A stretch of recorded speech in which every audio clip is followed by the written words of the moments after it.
হ্যাঁ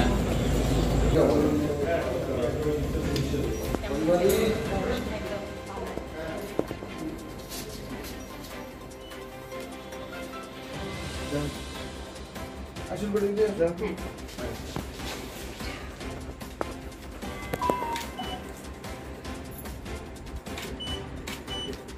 দেখে ভালো লাগছে।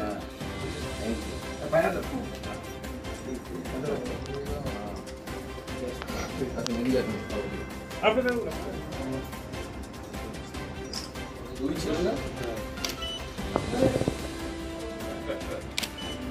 কি করে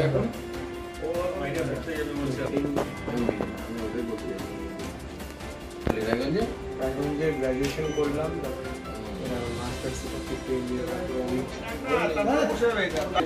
তৃতীয় সপ্তাহ 24 তারিখ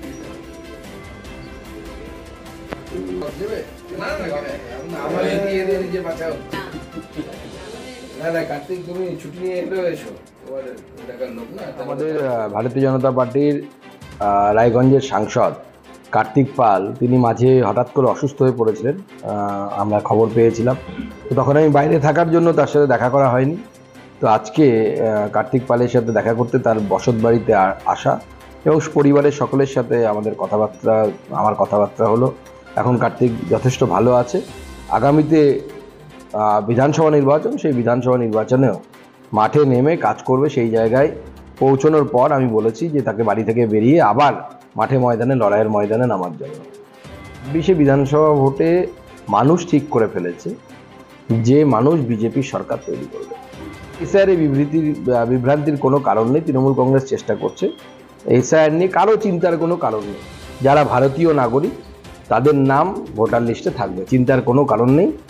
যারা বাংলাদেশ থেকে যে সমস্ত উদ্বাস্তুরা এসেছেন, যারা অত্যাচারিত হয়ে ওপার থেকে হিন্দুরা এসেছেন, তাদেরকে সিএতে অ্যাপ্লাই করতে হবে। সিএতে অ্যাপ্লাইয়ের মাধ্যমে নাগরিকত্ব পেলে পরে তাদের নামও এসআইআরে উঠে যাবে। দেখুন, এখন জমি অধিগ্রহণের কাজ কিছুটা শুরু হয়েছে, মানে ফাইল নড়াচড়া শুরু হয়েছে। তবে পশ্চিমবঙ্গ সরকারের উপর নির্ভর করতে হয় রেলকে জমি অধিগ্রহণের জন্য।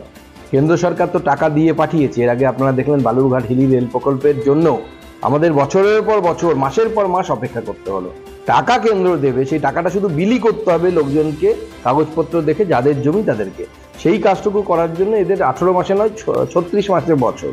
তাই এবার দেখা যাক যে কালিয়াগঞ্জ এবং বুনিয়াদপুর এই সামান্য যাত্রাপথ, এই যাত্রাপথ করতে এদের কতদিন লাগে।